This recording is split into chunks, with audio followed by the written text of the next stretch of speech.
You would think we're living in the most horrific movie ever produced. What we have here in this story is a vicious attack. Some would call it attempted murder. I don't know. Sadistic pictures taken of the attack at the scene, false reporting. You got foot dragging, and you have a sheriff who backs the police officers. That's these guys right here, 100%. And if it wasn't for this local news crew, NBC, no, it's not even NBC, it's just an independent news, Channel 5, we wouldn't even know about this story because it would have been covered up a long time ago. We are talking about 5 years in the making. This attack right here on this man by these cops right here took place 5 years ago, and nobody, the district attorney, the sheriff, the leaders in the community, the board members, nobody has done anything. Check this out. We're just hiding information, destroying information, evidence. A police beating and allegations of a cover-up. Did a prosecutor tell 2 Lawrence County deputies to destroy evidence? Now, some would call it a police beating, but you know what the sheriff calls it? An appropriate use of force. It was necessary. We had to do this. We were talking about the sheriff of a community and the community members trusting that sheriff to protect and serve while he is supporting and defending officers who committed this attack. That's one of the questions we're asking tonight at 6. Thanks for joining us. I'm Rory Johnston. And I'm Carrie Sharp. News Channel 5 investigates first reported claims that a prosecutor advised deputies to delete cell phone pictures of a man they had just beaten. That was 5 years ago, and the case still has not gone to trial. Investigative reporter Ben Hall is speaking exclusively with the man at the center of the case. Sorry, I got to interrupt. 5 years, and nobody's done anything. If you did this, if any community member in your community, anybody in the state, anybody in the country did to this man what the cops did, you would get an immediate, you would not be getting out of jail. They probably wouldn't put bail on you, but these cops get to stay on paid administrative leave for 5 frickin' years while they keep pushing the hearing date back. Mike Jones was 62 years old and disabled when he was pulled over. He was badly beaten, and now he's waiting for this case to go to trial. Both eye sockets was crushed. The sinus cavity was crushed. My nose. These pictures show Mike Jones in the hospital days after he was arrested back in October. What could you possibly have done to deserve that right there?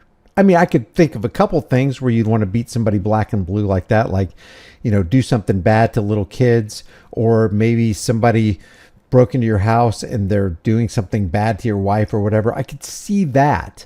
But a regular traffic stop for, from what I hear, failure to yield and throwing something from your car?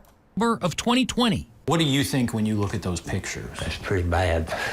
Everybody just seen the real bad ones that says that they're just trying to beat you to death. Jones was pulled over by 2 Lawrence County deputies, Eric Crafton and Zach Ferguson, who were working for the 22nd Judicial Drug Task Force. Isn't it amazing what vileness and evil can be hidden by a smiling face? It happened on this rural road near the Giles and Lawrence County line. Deputies claim in their incident report that Jones led them on a chase, throwing drugs from his car. When he stopped, they claim the 62-year-old, who was on disability, resisted arrest. Got me out and then slammed me down on the ground. And one of them was in the middle of my back and the other one was beating on me. But Jones was really surprised by what happened next. A deputy stood him up and took a picture with his cell phone. That looks like the picture they took of you at the scene. Yeah. Yeah. It is. Yeah, it is. I can see my eyes is already starting to swell. I don't know why he took the picture. It's like, hey, Bobby, it ain't enough that we beat him. Let's go ahead and humiliate him, and let's send this picture to the prosecutor's office. That's a great idea. These guys got no brains and no souls. Wiped my face real hard with that rag because it's just covered in blood and snapped my picture with the cell phone. A court filing claimed Deputy Ferguson texted pictures of Jones's injuries And this picture of blood in the road to Assistant District Attorney Emily Crafton, who was in District Attorney Brent Cooper's office. The court filing claimed she saw the pictures and advised Deputy Ferguson to delete the photos. How could you, as a rational, normal, compassionate person with any kind of heart, look at these pictures and not go, I need to see you two in my office right now. Don't do anything else. Don't pick up lunch. Don't go home. Don't go to the bathroom. You need to come to my office right now, and then have officers waiting to arrest them. But this prosecutor says, hey, let's just cover this up. Let's shove this under the rug. Let's keep you two dangerous officers out on the road so you can maybe do this to somebody else in the community. How heartless, and I'm just at a loss for words. How evil do you have to be to tell these two evil, vicious attackers to make sure you delete that off your phone? You wouldn't want to get caught. You wouldn't want the spotlight on you. We don't want the community to know what you did here. The case up. It covered the investigation of the crimes against Mr. Jones up. Attorney Andrew Nutt represented Jones and told us in 2021 deleting the photos was an attempt to hide the brutal beating. Jones's brother agrees. That was their way of covering their own butt. They were just hiding information, destroying information, evidence. District Attorney Brent Cooper later fired Crafton. She now faces official misconduct charges. The two deputies face federal charges involving excessive use of force and obstruction. They should all be in jail right now. There are people sitting in jail just for having a couple grams of weed. They should be in jail right now. They should not be exposed to the general public. They are a danger to the public. And so is the assistant prosecutor. I feel pretty disgusted. That's our public servants.